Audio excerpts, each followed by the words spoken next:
Wonderful. Many thanks to you. And we're delighted that you were all able to come here and participate in this session today. So let me start off by giving a brief outline of what we're going to talk about and then starting into the meat of it. So first part, I will speak about the PFM progress made across countries and some of the key drivers.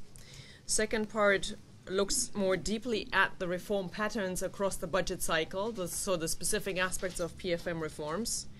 Then part 3 will look at the impacts and whether PFM reforms, even if to the extent that they do succeed, have the impacts that we are expecting from them. And then part 4 will look at the implications and the points for discussions, and I think that's where we also pick up some of these points that David just raised in terms of what do we still have to do and what guidance emerges. We will have to rush a little bit through, given that we're 3 speakers and then 2 or 3 discussants. So if there's anything that we're a bit rushing over, please feel free to come back to us on that during the question and answer part.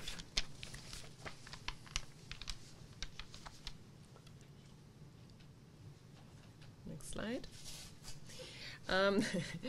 So why do we even want to do this kind of work? Why do we want to make an investment such as this to know more about PFM in post-conflict countries? A key reason for us coming from the World Bank was that ourselves, as well as other donors, have heavily engaged in supporting PFM reforms in post-conflict environments. It's between 10 and 30% of total donors spending on public sector reforms in post-conflict countries.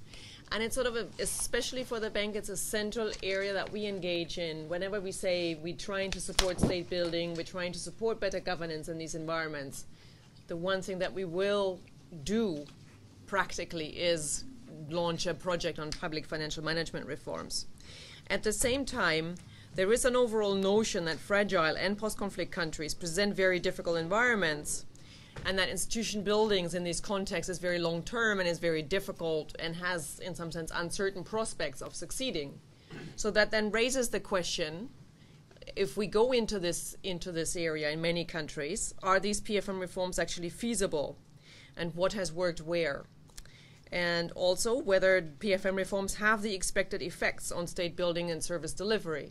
So the wider rationale for why we do PFM reforms, why there is so much support for it, is that they are expected to help strengthen states and to develop service delivery.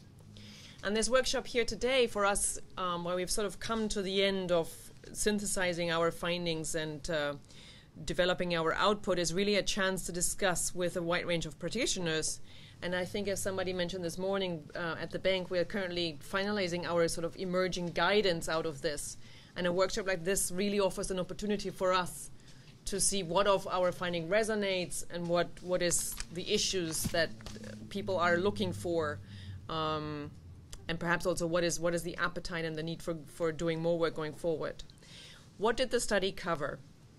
It's a comparative study of 8 post-conflict countries: Afghanistan, DR Congo, Cambodia, Kosovo, Liberia, Sierra Leone, Tajikistan, West Bank, and Gaza. And we're looking at these countries over a 7 to 10 year time horizon. And then for Cambodia, in a sense, it's been a longer time horizon. Let me just emphasize that the focus of this study is really on post-conflict countries rather than fragile states overall. So the findings and the issues that emerge out of this do not necessarily apply to countries that are in situations of deteriorating governance. So, there's countries that we think are sliding into conflict, and that's a very different situation from coming out of conflict, having sort of more or less a clear end, and then having a renewed engagement both from the government side and the donor side. So it's really the group of post-conflict countries that we can speak to. Why would we bother doing a systematic review rather than, say, just a round of interviews with key experts and practitioners? A main reason for that is that while a lot of practitioners have an enormous amount of experience, nobody really has an overview over 8 countries over 10 years. That's just not something that a single individual would have in their minds on a systematic way. And so we thought it's good to engage with practitioners quite a great deal. We've also had a workshop with bank practitioners, mainly in 2011 in June in Nairobi. but at the same time to try and capture information in a systematic way and make it available to the discussions and to future practice. Looking at what are realistic expectations. So if we're trying to understand how far have PFM reforms come along and what impacts have they had, what is it that we should expect to have happened within a 7 to 10 year time frame? That's an important question to sort of think about it. The World Development Report 2011, sorry, there's a additional number in there, on fragile states, emphasizes that even where commitment and progress exist, institution building takes time. And it sets out, based on historical experience, that it's 10 to 40 years to achieve bureaucratic quality, control of corruption, or rule of law in a best case scenario. So that is sort of the broad time horizon for the wider state building that emerges. So with the time horizon that we look at, in some sense, a limited progress would be expected. From the PFM debates on PFM reform specifically, there's rather little discussion that could specifically guide expectations. So there is the debates on basics first, basics versus advanced reforms, and I will speak more to that. There's also the platform approach. Basics first doesn't give a real time frame, but you would guide you to expect that PFM systems take a long time to develop. The platform approach actually has a somewhat more defined time frame. The Cambodia one had one of about 10, 15 years, and then some subsequent platforms have had shorter ones. And there's been a bit of other empirical and conceptual work by the IMF, 2004-05. We'll speak to that when we look at the issue of when legal reforms come, and background work for the WDR 2011. But there hasn't really been a comparative, systematic issue yet, or a sort of exploration. In terms of the key findings, what we were quite impressed with, sort of overall, looking across the 8 countries and looking across the different areas of PFM reforms, that significant progress has been made in these countries despite very low human capacity, levels of continuing insecurity, absence of any prehistory of independent statehood, particularly in Kosovo, West Bank and Gaza, and acute levels of underdevelopment. So overall progress, in a sense, has been greater than expected. At the same time, there's quite a bit of variation in country performance.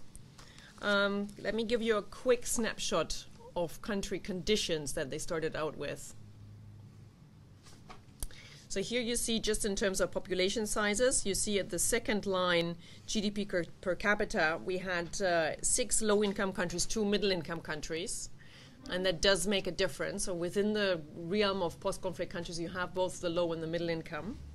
And you see the very low HDI ranks basically across those countries, a little bit higher, in particular for West Bank and Gaza, and a little bit also for Tajikistan when they started out, or sort of started out a couple of years into the post-conflict period. Then the next slide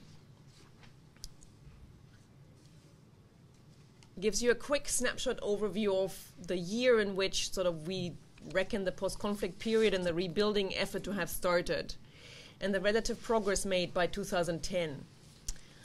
So we have 4 countries that achieved substantial progress: Afghanistan, Kosovo, Sierra Leone, West Bank and Gaza. 6 countries made intermediate progress: Cambodia, Liberia, and then 2 have made limited progress, Tajikistan and DR Congo. Now, those are not fixed categories. In principle, many of these countries continue their reform efforts, so it may well be that countries would shift up further, and that might be particularly true for the intermediate cases, but also for Tajikistan and perhaps also DR Congo. It may also be an issue that countries might be at risk of sliding back, so just the fact that you have achieved substantial reforms isn't yet the end of history. Now, the key question is what sort of, for the starting point, is what motivates and enables governments to pursue PFM reforms, and what does this variation across countries tell us about that issue? What we found there was a couple of findings that we had that were contrary to the assumptions that we started out with. So first of all, contrary to assumptions, the level of internally generated revenue was not a predictor of progress made on PFM. We sometimes assume that having a higher level of revenue motivates countries to respond to citizens and hence results in greater progress. Now, the caveat for that is that's for the time period and countries reviewed. So over time, that link may emerge, that having more internal revenue is better for your PFM performance. And it's actually something that we're planning to look at more closely for a larger group of countries going forward. But for the particular time period that we looked at here, there wasn't a close relation, and I'll show you the figures in a moment. Okay, the second point is that institutional legacies and whether countries continued or switched to different systems was somewhat less relevant than we had expected. We saw a range of different legacies that countries started out with. Successful reformers included those where there was quite a bit of continuity, as well as cases where there was quite a bit of change. The greatest problems we saw when there was an overlap of different institutional models and sort of a disagreement what models to follow. Low capacity was not a binding constraint. That's the next slide. But middle-income countries had an advantage in terms of building capacity over time. Since I'm running short, let me go straight into the next slide. What we found as the decisive factor was government motivation. And here is sort of government motivation and incentives. So governments seeking external support and recognition have tended to facilitate the greatest progress on PFM reforms. Those incentives included HIPC debt relief, seeking international recognition, seeking international direct budget support. Those were influential and pushed PFM engagement and results. Note that the commitment of governments is primarily to these higher order objectives, and that PFM reforms are instrumental. So it's unrealistic to expect a president or prime minister to deeply care about PFM reforms, but they will want to see progress in order to achieve these wider objectives. Also important, motivation is response to this incentive environment. It's not a random event of political will of a particular leader. And then we also saw that any reform effort has to contend with the fact that there tends to be high ministerial turnover, especially at early stages. So that speaks also to something that we'll come to later, that for how long can you plan any reform interval or reform steps. Let me just go to the last slide on this section. So this just indicates the level of relative aid given or received by those countries on average between 2002 and 2008, and then breaks that down in per capita terms. And then the third line is the level of domestic revenue. So you see that some countries, such as Tajikistan, have had actually fairly high levels of domestic revenue and yet have made limited reform, and vice versa. A country like Afghanistan had relatively limited domestic revenue and yet has pursued pretty far-reaching PFM reforms. So that just comes back to this point. The level of domestic revenue that countries had in early stages of the post-conflict period really did not determine the extent to which they pursued those reforms. There were other factors that were decisive. Let me stop here and hand over to the next part.